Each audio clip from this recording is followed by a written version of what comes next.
Hey guys, sorry for being 4 minutes late. I basically just ran in. Um, Let me see how I can make this a little easier for me. Oh, okay. So, welcome to a Wednesday live. As you all know, this was at least something that I was doing weekly. I stopped for a little while, and today I'm back. I can't say I'm going to be back on a permanent notice, but I will try my best to be back. And I'm especially today here because the channel turns 3 today. 3 years ago to the day, I uploaded my first video in a very weird personal situation that made me just push it and make it and post it. And it's been 3 amazing years. I can't complain about how things have gone so far. I know that in general terms, maybe to a lot of people on YouTube, 3 years can be very slow or very, very fast. To me, it's been a steady pace. I really have enjoyed every single day, every single moment, every single comment, every single video I've made. And it's become very, very, very much part of my life. I made a post on my Patreon about it a little bit because to celebrate the 3 years, I've decided to change things up on Patreon and such. And yeah, it's been crazy ever since Photokina. As you guys know, I went to Photokina. I did a lot of interviews there, and it was just craziness. It's been really crazy for the last few months since that. It was first the accident, then Photokina, then I had a wedding in Miami, which I was away for a week, well, 10 days. So it's been crazy. And I want to do this live stream at least today because it's the anniversary, 3 years on YouTube. Thank you to everyone that's watched, subscribed, commented, shared, supported me on Patreon, Kickstarter, whatever it is. Thank you so much. I very much appreciate it. I'm not one to be like happy dappity, but I am very happy. And yeah, there's so many things coming. I was trying to pack my backpack to come to the studio to do this live stream, and there was so much stuff that I wanted to bring to show you guys. But I brought a few things, a selection of things that I had on top of my table that are going to be coming on the channel, either in review form, in comparison, in, I don't know, different videos. One of them that I'm very excited is, and I'm going to cover my address because this is my parents' address, is the solar can. After interviewing Sam from the solar can, he told me he was happy to send me one. So I have one solar can here, which I'm very excited. And you know what? Why not open it? I haven't been opening it on purpose, waiting to see if I made a video on it, even though unpacking a solar can is not exactly the definition of the most exciting video because it's very simple. If you haven't seen what a solar can is, it's basically like a beer can with photographic paper inside and a pinhole. So yes, you can make it yourself. But Sam provides, you know, a little extra package for those people that are not so handy or maybe just want to give it as a gift. And this is it. So this is the solar can. Let me know if you guys can help me, hear me. There's no one on the chat at least yet, so I want to know if you guys hear me. But yeah, this is the solar can. It comes with a solar can booklet, cable ties, and whatnot.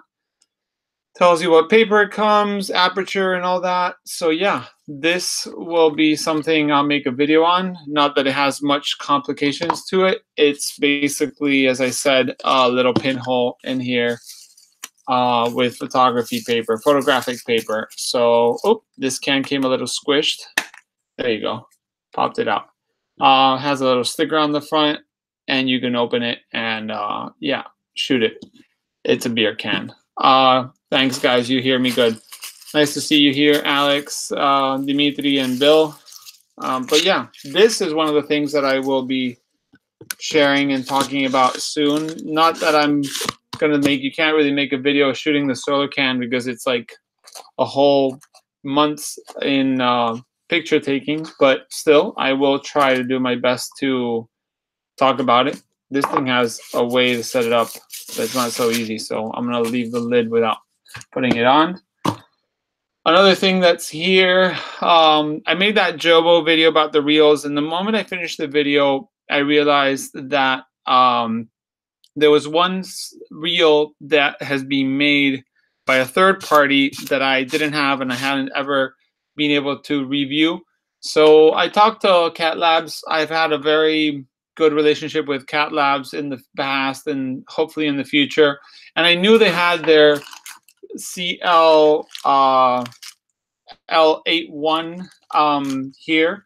So I asked them if they would let me a unit to review, and they sent it over to Miami, and now I have it here to review.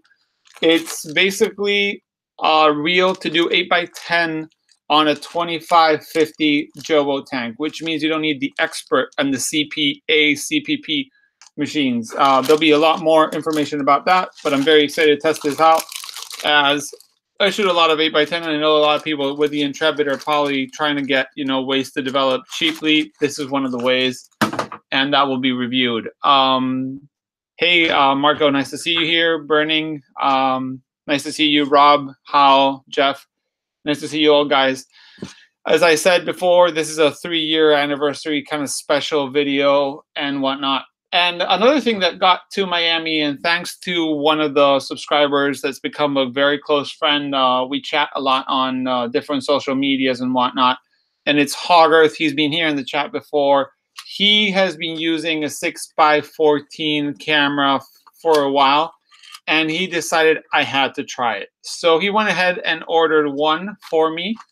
So this is a gift from Hogarth. So he told me to say thank you a million times. So thank you a million times. So this camera is basically a 6x14. Let me see if I can shift the camera so you guys can see it. So this is a 6x14, which is actually very ingenious how it's done. You can exchange the lens cones. I don't know if you guys can see, but it has like this dovetail. Sorry, I don't have the great quality that Marco has for live streams from Analog Things, but this will have to do. It has a dovetail, so you have a back and a lens mount with the helical, and you can exchange it. So if you have different lenses, you can actually order them from him, and if you want different backs, you can also order them from him. He does, I think, 6x14, 615, and 6x17. And I think he's working on a 6x19, if I'm not wrong. This is all still very new. So, yeah, that is very exciting. I will be testing this out and using it. I might even use it this weekend. I have a roll of film that I don't usually shoot, an emulsion I don't shoot a lot. And I was thinking I could actually go out and use this. My problem with rare emulsions is that I don't usually shoot them, so it takes me forever to go through a roll of something strange. Let's see, Marwan, congratulations. Thank you, Marwan. Marwan's here from Photo Classics International, if you guys don't know. We are actually giving away a magazine, which I have to do that giveaway as soon as possible. I'm also giving my personal Kickstarter one on Patreon, so if you guys want to have another chance, you can go ahead and check that there. I can't set it up. I'm not having the best time today setting up things. So yeah, that is the 6x14 camera that I'll be shooting. It's made for a 90mm lens, 6.8 grand Dagon. So I'm going to be doing a video on setting it up, putting the lens, calibrating the lens, shooting with it, and so on. So yeah, it's not the latest iteration of the camera, but you know, I'm gonna do a review on that. Just take up the tape. Just turn the take up spool. It's close. Oh, there you go. You see, Hogarth had to come and save me. So yeah, that's basically what I had to do. It has a little spools here and whatnot, but really cool camera. So thank you, Hogarth, for the 6x14. Jen, thank you for the congratulations on the 3 years. So, George from Germany, if I'm not wrong, have you already shot the new Ektachrome? George, yes, I have shot the new Ektachrome. As I said in the news, the last news, I was going to be shooting the Ektachrome on a very different setup to I think that anybody's going to be shooting soon. And if people would guess the setup or be close enough, they would be getting 2 rolls of the new Ektachrome from me as a little, giveaway surprise. The video is recorded. The film has to be shipped to my lab because I don't want to screw up the developing. And then I'll edit it and post it. And that's when I'll announce who won the 2 rolls. So far, no one's guessed the setup. Someone's guessed the brand of the camera, but no one's guessed either the lens or the model of the camera. So there's still time, guys.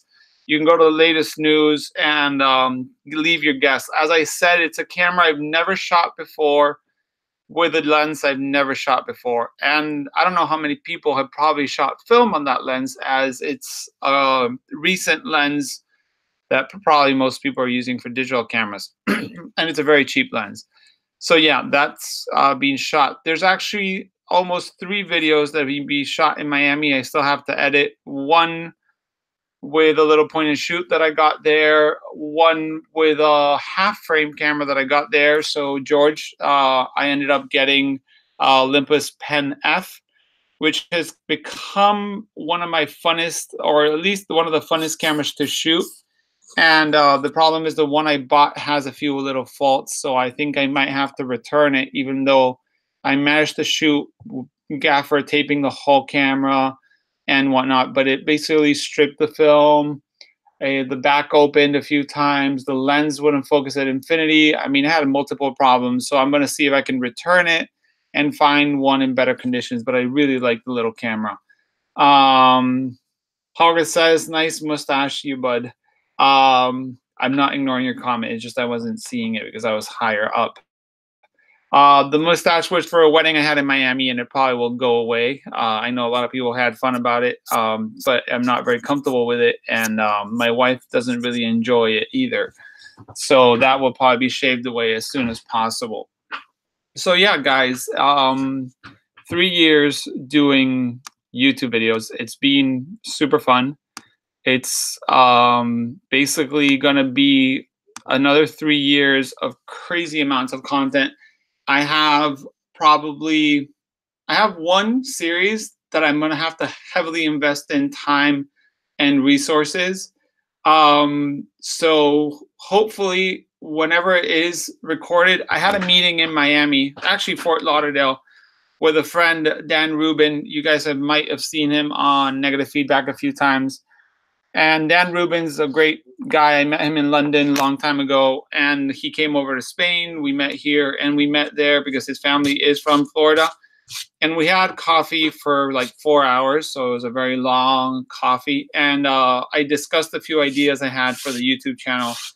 And he told me that one of my ideas should be done as a series. So hopefully what I'm going to do is I'm going to record the series in secret, and then launch it as, like a little series of videos, and maybe like season 1, season 2, and so forth. So I'm still trying to define where will be the first city I'll do the first series of videos, and then where will I go with that. I'm going to probably need a, contract cinematographer.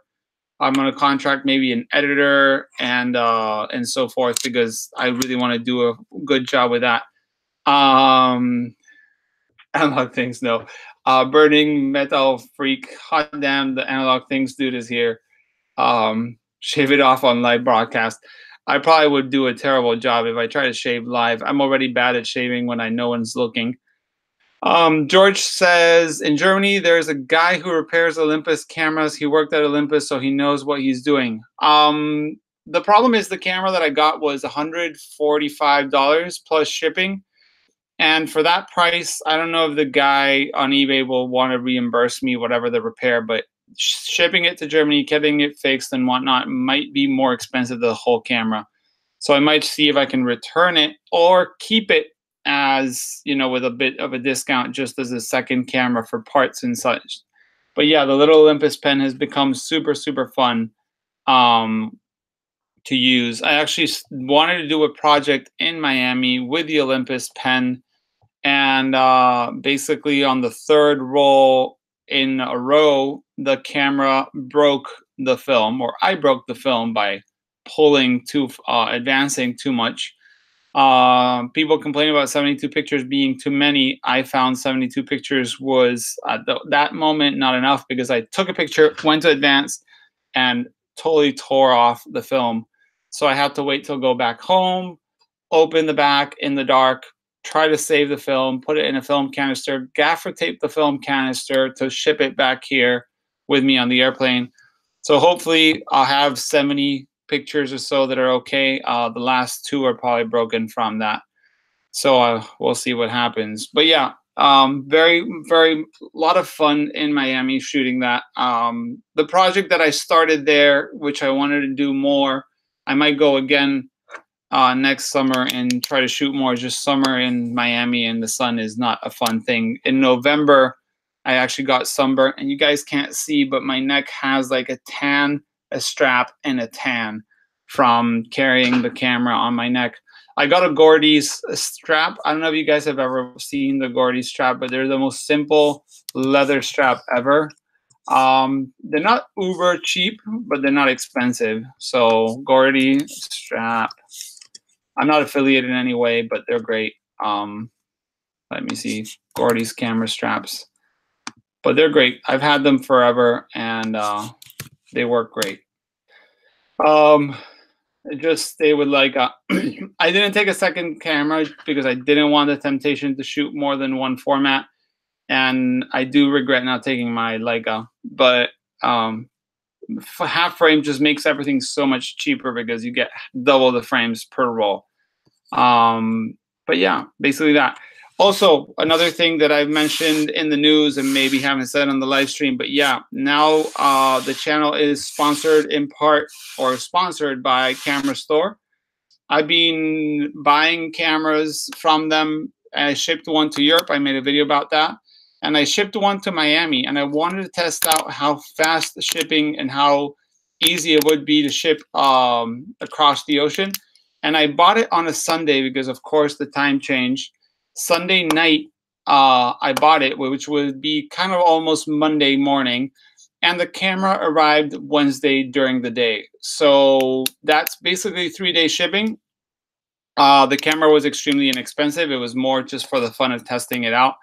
I actually took the camera to Miami Heat game, the NBA. I don't know if I chose the best film because I got some Cinestill 800 in there, which I never shoot. And I think it was not fast enough. I should have loaded T-Max 3200, which I had to roll. But I'll be making the video of that. I started recording the unboxing, the shipping, and all that, and some of the Miami Heat NBA. But I still have to shoot like 20 or 18 frames, which will take me forever because I never shoot at indoors tungsten light. But yeah, we'll see how that goes. But very fun, very fast. And I have to say, Camera Store works great for the US. 3 days is very fast. I ordered this Olympus pen from eBay in Japan, and it took 2 weeks to ship to Miami. So, and the camera is full of problems. So that taught me a bit of a lesson. But yeah, let me see. Dimitri says, wish it was warm here, being cold and few flakes of snow in Toronto. Dimitri, here in Spain, it's pretty cold. I'm in the north of Spain. Today actually was extremely warm. I went for a walk and I actually sweat like a pig. But yeah, the cold is not the best time of the year to be out and about shooting. I don't love the heat, but I rather enjoy the sun. This is the time to go in the darkroom. So hopefully this winter I'll be doing a lot more darkroom work. And that is one of the reasons that Camera Store sponsoring the channel is going to free my time to do more darkroom videos. I announced on Patreon, and I haven't said it yet, but here I think I'm going to do a video a month suggested by Patreons. So whatever Patreons recommend or want to see, I'll try to do my best to make a video of it. If it's in my hand, either camera comparisons, camera reviews, lab techniques and whatnot. So far, the people that have recommended today have asked me to do stuff in the darkroom. So let me go to my Patreon. If you guys ever want to see what the Patreon, I usually make the post open, so don't feel like you need to support me there or anything like that, which it is welcome, but it is not necessary. Sign up. Why am I not in? All my passwords have reset. Let me see. There we go. But yeah, what basically it is people have been asking me to do darkroom videos. One was on toning, one was on different developers. Let me see. That was How that wrote me. Let me see what How said. Notifications. Sorry, just I'm using my phone as a router. And it's taking its time. So here I'd like a video on toning prints. And one from Fabrizio says, since you can buy a lot of expired film out there, how about a video about pushing and or overexposing to compensate these expired films? I've seen a lot of different takes on these themes regarding color in black and white film, but none very comprehensive. That I'll try to do. I have a few rolls I've shot in the past that I can talk about how they worked for me and what I expect from them. And How says more videos about techniques in general, like printing or developing. I have a few from developing and such, which I hope to do soon.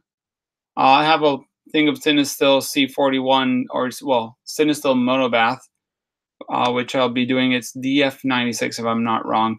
But that will be happening. So anyone has suggestions, you can go over to Patreon and become a Patreon. Leave me a suggestion, and I'll do a video a month there. And I'm also going to start doing giveaways on the Patreon on magazines, zines, or books. I already bought like 4 books that are going to be going on month yes, month no, so every other month, and little cameras and such on higher perks, month yes, month no. So I'll be doing reviews and such and then giving them away.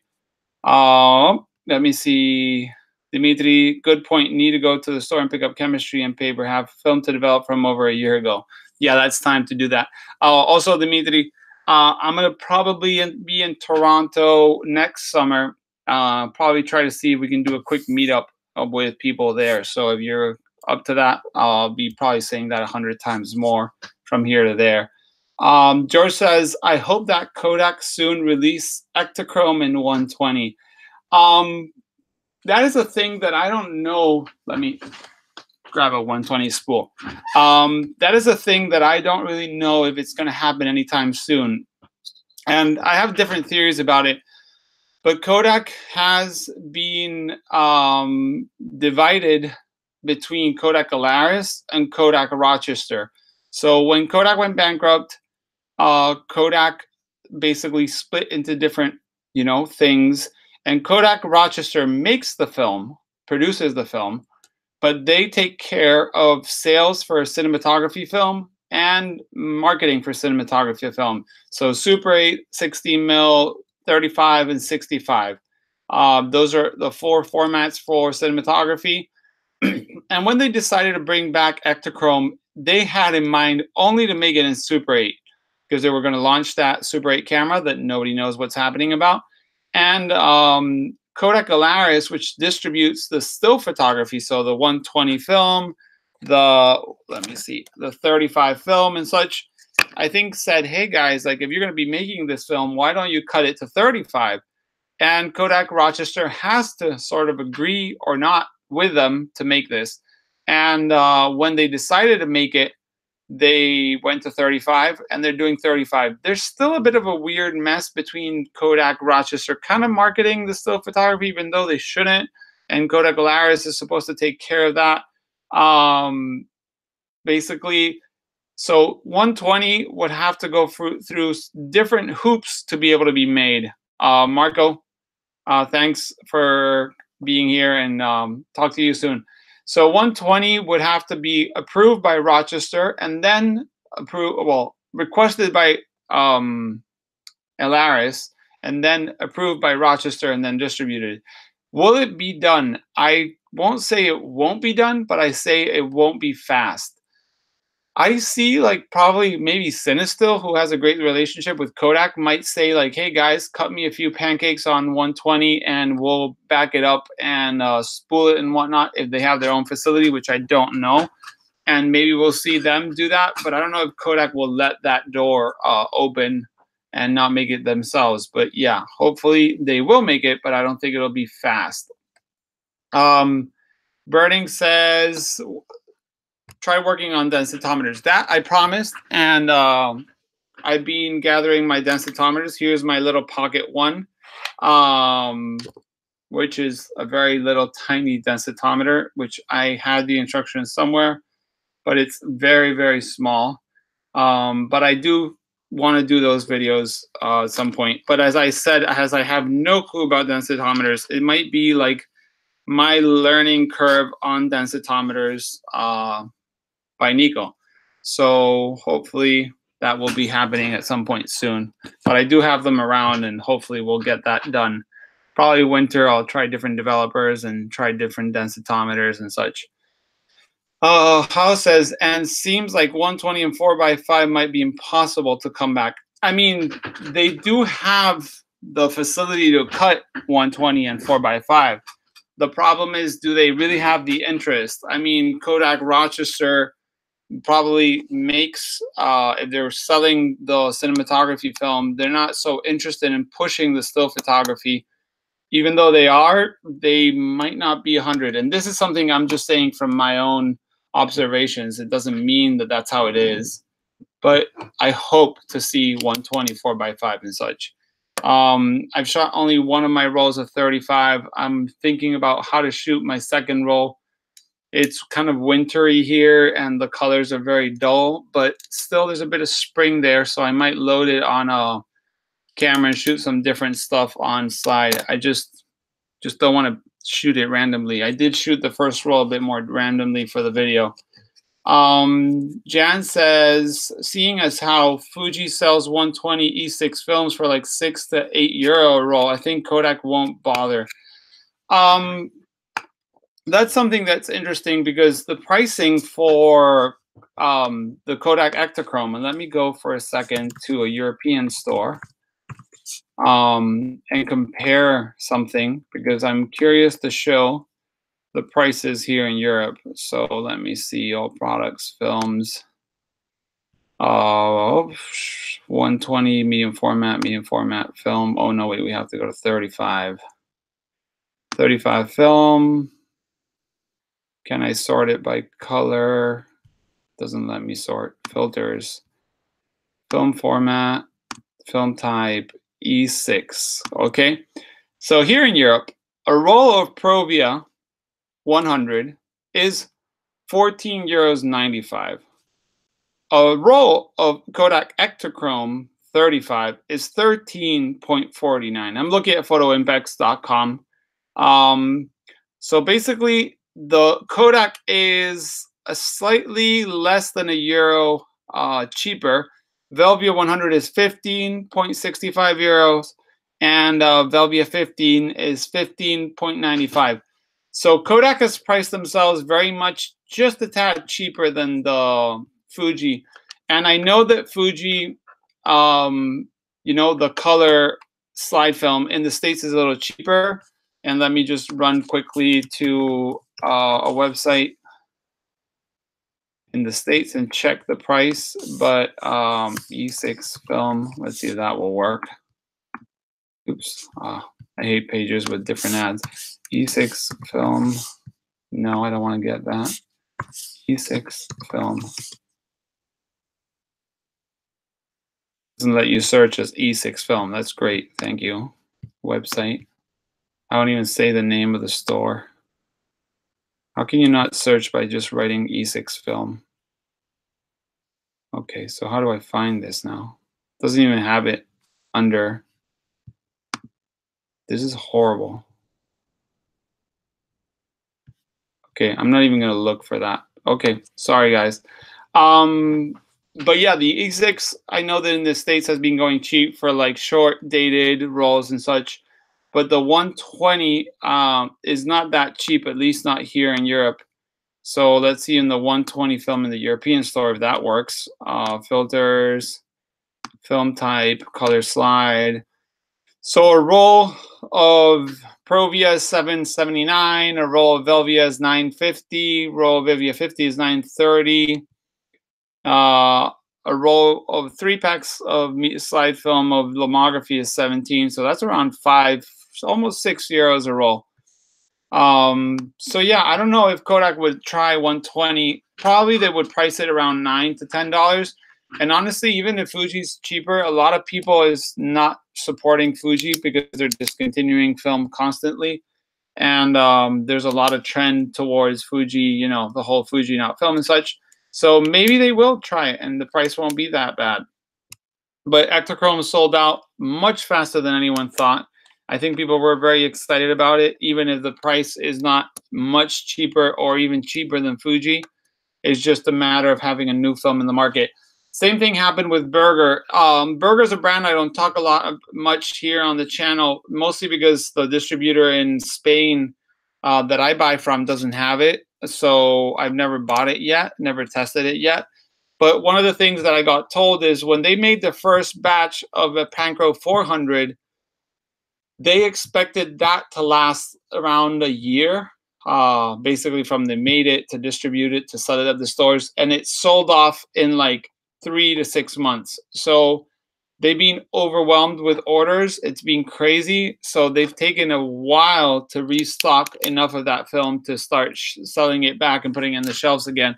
So that is why Burger took so long to be back in stock. So I think people are really excited for having new emulsions, new films, new players, and new formats. And that is why Ektachrome in 120 would probably work, at least for the first part of it. I don't know in the long run. The biggest problem I see is the E6 chemistry, which I've heard is discontinued by Fuji. And there's in the big lab sense, I don't know who else is making it. So we'll see what that happens. Hal says, try the film in the studio. That's the Ektachrome.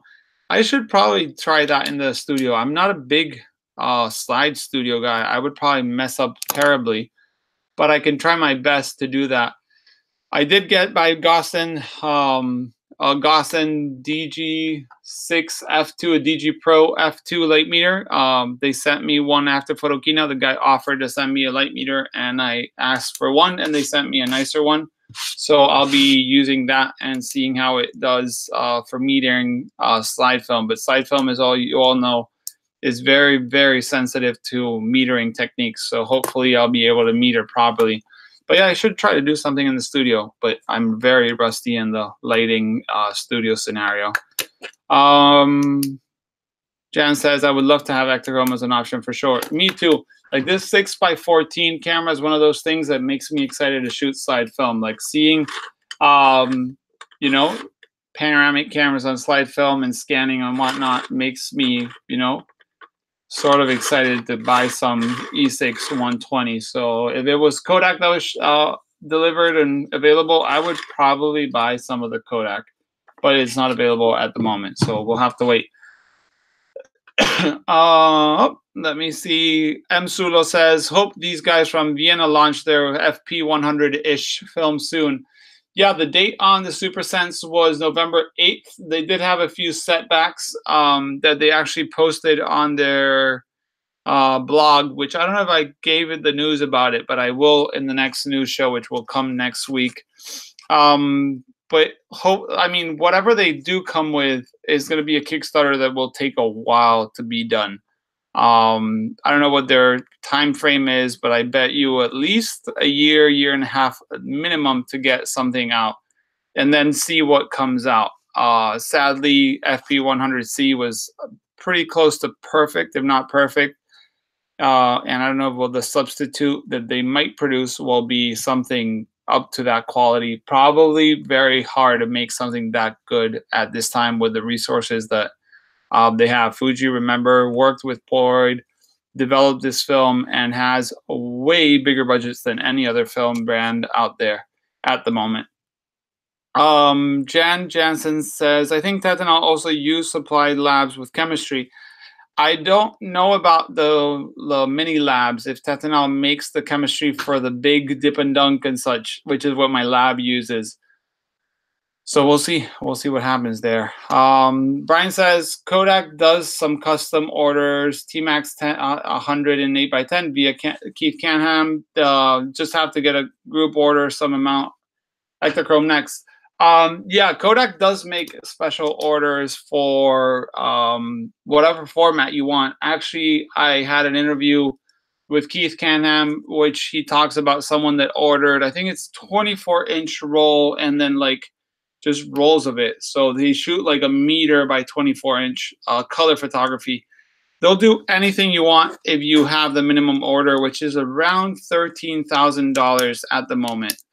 So they do, yeah, T-Max 108 by 10. They do Ektar, Portra 160, 400, and 5 by 7. All these weird formats. 4 by 10 I've even seen.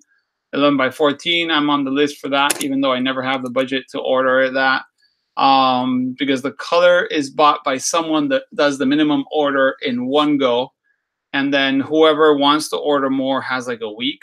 And one box is around $1,500, and I never have that spare kind of cash to order Portra in 11 by 14. But I would love to order some of that someday if they ever get the chance. But yeah, we'll see. Keith has said he was trying to get Ektachrome on it. I should actually write him and ask him about it. Hao says, I'm using Arista E6 and C41 kit right now to develop my film. Tips, buying in gallons will be cheaper than buying per quart. Yeah, that same thing happens with the Tetanol. If you buy the 5 liter, which now is 2.5, it's cheaper than the liter. And the 5 liter used to be even cheaper. Sadly, they discontinued that, I guess, because people started developing less and less.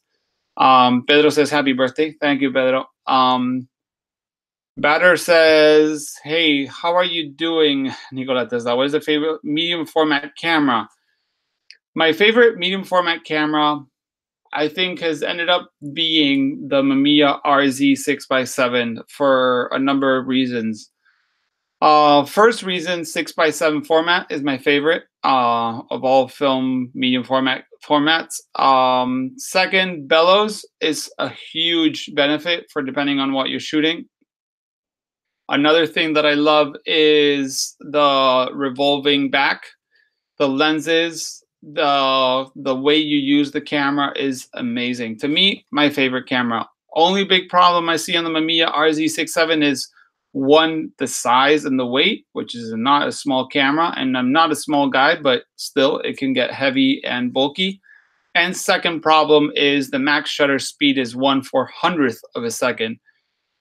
So if you're shooting in daylight with Portra 400, it's Sunny 16, f16, 1/400th of a second. You can't open the lens to 2.8 or 5.6 or f4 unless you're using a different film or neutral density filters, which is not something I own. So those are my 2 biggest problems. For that, the Pentax 6x7 is much better with their max shutter speed of 1/1000th of a second, but the problem is you can't sync flash. So for studio photography, Pentax is not the camera to use. But yeah, my favorite is the Mamiya RZ for sure. Brian says circuit rolls meters long. That's great. I thought only Ufer did that. No, those are not even circuit rolls. This guy that Keith told me, I have the interview, it's just the audio's really bad. So I would have to listen to it and see if I can get it out of there. There's a photographer that's shooting, basically buys roll film in huge sizes and shoots life-size portraits of people in color. I've never seen any results. I've never seen the name of the photographer. I would have to ask Keith to see if he can tell us, but it sounded pretty crazy cool. Another thing I've been putting in the studio is a few pictures that are going to be in the Photo Classic International next issue. And let me see if you guys can see this. I'm going to have to scroll up. Damn, terrible webcam. Let's see if you guys can see that. That is one of the shots that's going to be there. Let me see if it takes a while. There's a lag to my live stream. Let's see. That is Contax 645. I mean Contax G2 black paint, or well, black. And that's a 1 meter print that I ordered my lab to do. That's Portra 400 in the Mamiya RZ. And there's another shot down the back here, which is another Portra 400 shot that I put on the wall. And it looks amazing. I'm going to be doing a video on that and how good the prints actually look, even though they're normal scans and printed at a meter.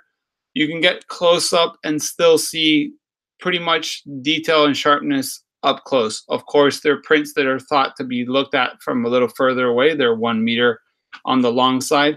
So yeah, very happy with those results and the Portra 400. This was shot during summer for the Photo Classic International, but I didn't make it on time for the first number, so it'll be on the second number, hopefully. But yeah, Mamiya RZ is my favorite. I actually owned 3 bodies that I've been buying throughout the years. I used to own, I think, 5 or so, then sold them all, and then started buying them again because I really missed the format. As much as I love the Mamiya 7 for the results, it was not my favorite camera in terms of using it. The rangefinder, distance, and the composition and all that was not my favorite thing. I enjoyed the SLR format of the Mamiya RZ. So yeah, guys, as I said, today I'm here to celebrate the 3-year anniversary of the channel. Basically my first upload. But yeah, it's been very exciting. I have a video coming up soon for those on the architecture tire on Patreon. I actually shot on a Sunday some 8x10, not this Sunday, like 2 months ago. Then the next day broke my arm and such. So it's been a very slow pace to get back to normal. So I'll be scanning those 8x10s this weekend and editing that video soon. Let's see. Can you talk about what is your plan for your photography content, both personal on YouTube in the future? Well, how I wrote this on the Patreon, but I've come, and I think I want to make a video about it, but I've come to terms that my photography is going to continue on a personal level. I'll be shooting my family. I'll be shooting my things I do in my life on a continuous basis like I've been doing up to now. I do want to do more architecture work, and I know it's been a slow start for that. It just takes a lot of preparation and time and getting ready and whatnot. And then the accident happened, and that even slowed me even more. But basically, I do want to do more architecture. I do want to start doing some editorials. And the problem I'm having, of course, is I live in the middle of nowhere. And thanks to the internet, you can do a lot more today. So my idea is to grab people that I think are very interesting, that are in my circle of friends or people I know or know people that know them, and shoot them on an editorial level. So maybe studio work and get them, in different maybe scenarios and such. And with that content, take it to different magazines and show them the work and see if they want to publish it. I'm not expecting a huge success there, but I do want to do it, even if it's only for my personal work and it doesn't work. So those are a few other things that are going to happen on the personal level. What I did in Miami, for example, is going to be a little zine. Hopefully that will come out with the half-frame camera, even though I wanted to shoot a lot more film and the film broke, so I had to stop at 3 rolls. So I want to do different little projects. So I want to do editorial in one way for certain things. I want to shoot some stuff only for zines on another level. I want to shoot a few things to print on the lab. I have a huge wall here that I want to print something. I want to make a 4x5 shot that I like, that I'd be able to print at 1.5 meters, which is like 9 feet. No, not 9 feet. That would be 4.5 feet or so wide, and like 2 meters, which is like 6 feet tall, which I'm going to put here in the studio. And I want to talk all about it and how I enjoy doing that and how I choose what I want to choose and whatnot. So that's going to be something else I'm going to be doing. And at the same time, doing YouTube content. I'm become very, very happy with creating just YouTube content as, let's say, how do you say, as a full time if I could. And hopefully one day it will become something I can do full time. I have no issue becoming what people call YouTuber. I enjoy the community. I enjoy the comments. I enjoy creating it, meeting people, and all these things. I've come to the point that I have a lot of ideas to probably produce 5-6 years of content without stopping for at the moment right now. And of course, down the road, there'll be more content that I'll be creating and thinking about. But yeah, that's basically what I see. But my main goal right now is to try to grow the channel organically. And what I mean organically is I don't want to become 100,000 or 200,000 subscriber count from one day to the next, and it be just crazy people, amounts of comments and things I can't control. I like the idea of growing slowly with people that support what I do and enjoy what I do and see it the same way I do most of the time. Of course, there's always going to be different opinions. And that is what I've been doing. I've been growing at a consistent rate of probably, let's say, if I had to say a number, 200 subscribers a month. And I'm very happy with that. It really surprises me that that's happened. And 3 years in the go, I think it says here how many subscribers I have, but like 5,000 something. And it's not a huge number, but it's to me, it feels amazing and big. And I love it. So that's basically what I'm happy with doing. And I would love to be able to one day say, I have to wake up in the morning and create content and document content and record things and shoot for YouTube and shoot for my personal work. But I have no issue doing that just for YouTube. So yeah, that's what I would say if I had to talk about my personal photography. What's my favorite wide lens for the RZ? The 65mm was my favorite by far. I tried the 50 and I found it way too wide. The 65 on 6x7 is a sweet spot for me. It was on the Mamiya 7. It is on the RZ. And I bought a 65 that is actually not working. So I have to see how to fix it because I do miss the lens. There's a 65 LA, which is like a floating element one, but I have the 65 normal version. Jan says, I've been looking at the ULD for a while, but that seems to nearly never come up for sale. Yeah, the ULD 50mm is supposedly stellar, much better than the normal version. I actually own the normal version. I bought it for like 50 pounds or something like that, really cheap. And I still have to use it properly. Space Zombie, what is your favorite cheaper color negative film stock? I haven't shot a lot of cheap negative film stock, but I've tried the Color Plus, which I say Color Plus because it kind of can look good or kind of can look bad. But giving it one more stop of light, so it's ISO 200, you rate it ISO 100, and the light is good, the pictures will be good. But I haven't tested so many. I have used Superia 200 and it looks fairly good, but the Fuji tends to be a bit more greeny and I don't love it. I haven't tried the Ultramax or the Kodak Gold and such, but I'd be pretty happy with Color Plus. And I actually have 2 rolls of Color Plus that I shot in Miami.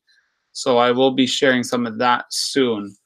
Papas con carne, hello. I live in Siberia, and I'm getting a Lubitel and I want to make a 35 project. I bought the adapters. Have you done something like that?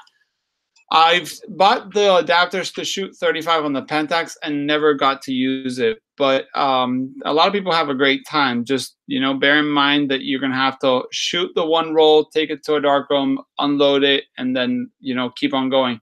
Or load it into another 35mm canister, and then at the very end, you know, just cut the film and lose probably that last shot. But no, haven't done any of that. William says, my RZ came with a ULD. I'm having hard for 65 ULD though. The 65 to me is the best, in my opinion. George says, what do you think about the Bronica GS1? Because as a 14-year-old, I can't afford the RZ 6x7 and the RB 6x7 is too heavy. The GS1 I bought because someone offered it to me at a fairly good price. And it's a good camera. I can't say it's a bad camera. But I thought that I would be able to love it being like the ugly duck in the 6x7, but it's hard, man. The minimum focus at the beginning was not an issue, and then it started being an issue. Then the film back on a video popped open mid-roll, which just out of nowhere. So my back kind of pops open if it wants to, so that's not the best. The lack of accessories that you can find sometimes is a little, painful, but it is a great system. I have to say, it's not a bad system, and it's fairly inexpensive and very lightweight. It is small and it is pretty lightweight. Even though if you want to shoot vertical, you need the pentaprism, and then it doesn't become so small. That's for sure.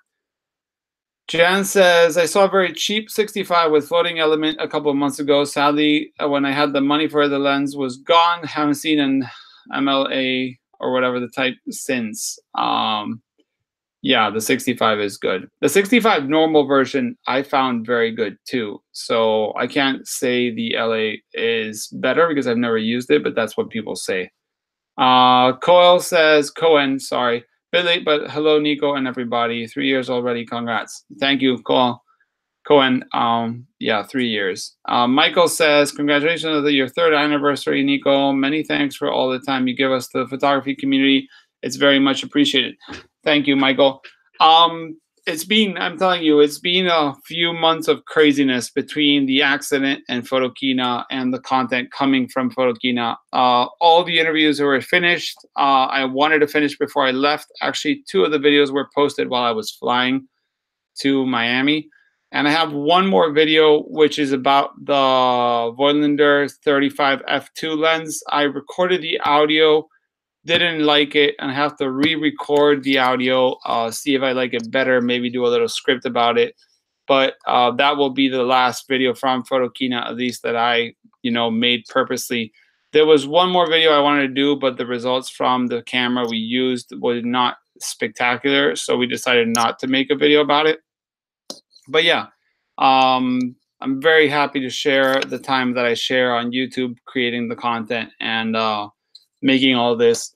Actually, this studio was pretty much created to try to do more content and better content. Happily, it's still running every day, looking a little better. I started the decorating with pictures, and I will continue putting stuff in the back here. And, I might make a Polaroid wall here on the back because this wall is a hard one to, put anything there. So I might just do Polaroids all over it. So yeah, guys, it's almost 9 o'clock. I mentioned on the Patreon that live streams have become a little harder to make, mostly because I'm trying to sleep a little more. Many people don't know that I wake up at 4:30 in the morning every day, so I try to sleep earlier. And when I was doing the live streams from 9 to 10 in my time, it would mean to go to sleep 10 plus. So that was making me extremely tired on Thursdays. So I might keep doing Wednesdays live, but I might shift the time an hour back. So instead of 9 to 10, 8 to 9. But I'll see if I can do that and work it out with the family, because at 8 is when my kids go to sleep and I like being there when they go to sleep. But maybe, a day a week won't be the worst to just, not see them go to bed every day. But yeah, guys, it's, as I said, almost 9 o'clock. Just a quick reminder, thank you guys for supporting so far. It's been 3 wonderful years. It's been amazing to see this grow like it's grown, and very happy to continue. Let me see. We've got Cantrell Project here with a few questions. What do you think about keeping some cameras as investments or heirlooms? For example, I own this Rolleiflex in mint condition that I rarely use. Would it be smart to keep it and see it grow in value? That's a good question, because I've had this problem in the last few years, that I've had a lot of gear that I've sold at points where I needed fast cash. And every single time I've sold something, it's gone up in price terribly. And I'm going to give a few examples. I bought an X-Pan for 1,000 euros with 2 lenses, sold it for 1,200 with the 2 lenses. and now they're over the 2000 only with one lens. And it was brand spanking new. It was brand new. I bought it from the original owner who had put like 10 rolls through it. So that was a horrible sale for me. I did make $200 or euros, but I wish I had that camera right now. Another one that I didn't buy is a Contax 645 for 1,000 euros a long time ago, and now they're over 3,000. Another camera that I've bought and sold, always thinking they would, not go up in value too much, was the Mamiya 7. I had a Mamiya 7, bought it for 1,000, sold it for 1,200 like a few years later. Now they're over 2,000, if not more. And the second Mamiya 7 I got later on, same thing. It's just every single time I sell, I feel like when I'm selling, no one's paying, and when I'm buying, everything's double. So honestly, if you can afford to keep a camera, even if it's not so much for the investment, if you can just afford to keep it, no need to sell it, to pay for rent, to pay for your car, to pay for everything. That's the reasons I've sold have been those reasons at some point in my photography and my career. I would suggest keep it. I feel sad to keep things that I'm not using so much, but at the same time, I know that if I'm going to sell it and regret it, then, and not so much for the money, it's more like I sell it and then I miss the camera. So I've decided not to sell anything else if I'm not in desperate need of that income. So yeah, my opinion is if you really have a feeling that you'll miss it if you sell it, don't sell it. If you feel like you want to see if the value goes up, don't sell it. But if you really need the money, just get rid of it, give it to someone else that will use it. But yeah, I'm not a big fan of having shelf cameras. You look at my shelves, all the cameras that are on them are either broken or terminably, close to being useless. So I'm not worth selling or giving to anyone. Mark Alexi says, thanks, Nico. Thanks, Mark Alexi. Guillermo says, congrats for your channel. One question, why are people ditching Fuji? They're the ones that make the most film stocks. That, Guillermo, is a good question, and that is a matter of a video I've been wanting to do. Is Fuji, to me, as much as I do feel bittersweet, has been one of the longest in pushing film stocks for a long time. You think about it, Polaroid just died. Kodak went bankrupt. FP100C, they kept it for years and years after Polaroid was gone. Slide film, when Kodak totally ditched it, they've stayed there for years and years, and they're still going. I mean, you see Fuji slide film in stores at the moment, still not expired. They say they've discontinued all of it, but still it's there. So yeah, I don't dislike Fuji, but I understand some of the meanings people have, but I don't think it's worth disliking or,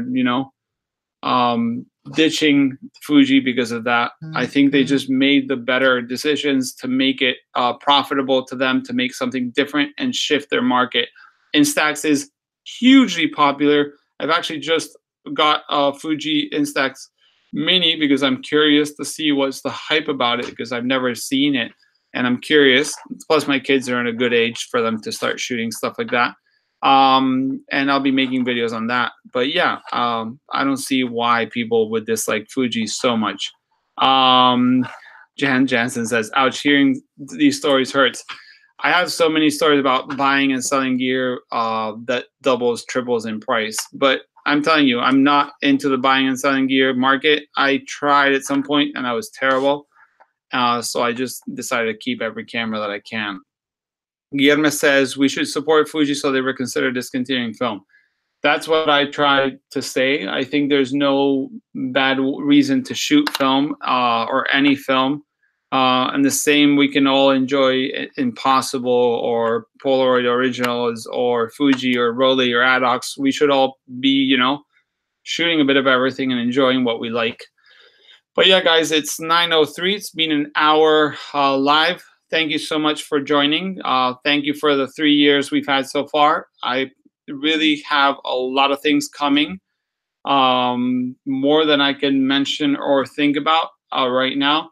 But yeah, if you have any questions, as always, reach me through social media, comments, and whatnot. And thanks for joining me today. And hopefully I'll be live back next Wednesday. The news will be back next Tuesday. And I'll see if I can squeeze a video during this weekend for you guys. So yeah, thank you guys and good night. Talk soon.